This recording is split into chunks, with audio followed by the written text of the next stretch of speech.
PlayStation 4 NPL Victoria Women's. Alamein took an early lead when Hannah Keane challenged the entire Box Hill United defence and came out on top. An errant defensive clearance was a gift for Keane to make it 2.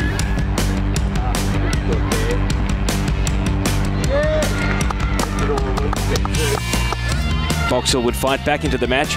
Central defender Jade Feeks thrown forward with instant success. But Alamein would restore their 2-goal buffer when Melina Rez was adjudged to have been brought down in the penalty area. Keane stepped up to complete her hat-trick.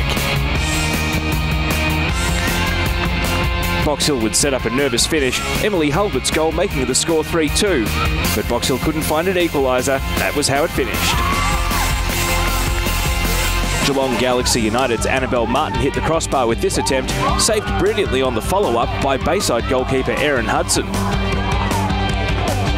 Bayside would capitalise on the early let-off, Bronte James able to make it 1-0. Geelong's attempts to find a second-half equaliser paid off when Jess Tay scored from distance. And the points went Geelong's way when Caitlin Pickett volleyed in 5 minutes from time. Who played in the earlier game. Corner into the area. Mossman ran underneath the ball and it's the opener for Mindy Barbieri. Plays the ball to Kopok. Back to goal. Given space to turn. Plays the ball. Cernio advancing to the top of the area. Cernio shooting it and Morrissey with a good save to pluck it out of the air. Who can probably expect to have a lot more work in this second half, Mia Mossman, because the wind really is howling towards the southern end. Back pass, Iamano trying to run onto it, Mossman leaves it behind and it's 2 for NTC. Franny Iamano coming off the bench and scoring. Maldiri, you can see her sprinting in pursuit. Lockhart's quick though, and now sending a ball in from the right, Kopok at the near post. The ball spills loose and Kopok puts it in the back of the net and there is 1 goal back for Bulleen. TC looking to add a third. To close Bulleen out, Bacalo. Not a great corner, but it's still tumbled into the penalty area. Now there's a pile-up of legs and we've got a handball and a penalty. It's Barbieri to take the penalty kick. Barbieri strikes it low, and even though Mossman went the right way, Barbieri puts it into the bottom left corner, and it's NTC 3, Bulleen Lions 1. Back to Pollock, and again tries to take on 2 players. Iamano comes in and takes the ball away.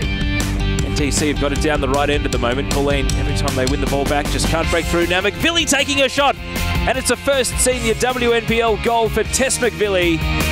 Let's recap the weekend results. Heidelberg United's match against Calder United has been postponed due to the condition of the pitch at Olympic Village. Southern United shot to an early 2-0 lead against Bulleen Lions thanks to goals from Candela Ferreira-Bass and Brittany Dudley-Smith.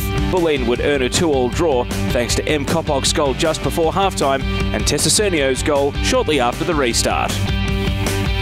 Now to the PlayStation 4 NPL Victoria Women's Ladder. Bulleen Lions remains top of the league by a solitary point. Second place Calder United now has 2 games in hand to try and retake top spot. Geelong Galaxy's late winner against Bayside preserves their 2-point advantage with a game in hand on 4th placed Alamein. Heidelberg United will have to capitalise on its game in hand if it is to close the gap back to Alamein in the top 4. Senior NTC took their biggest scalp of the season with their midweek win against the Bulleen Lions, pushing above Box Hill United in the mid-table mix. Southern United's hard-earned point against Bulleen Lions edges it 1 point closer to catching Bayside United. 4 extended highlights packages made by the clubs, photo galleries and news, like the NPLW Victoria Facebook page. You can hear from the players and coaches every week. Subscribe to the FFE podcast. For fixtures, venues and kick-off times, go to nplvic.com.au.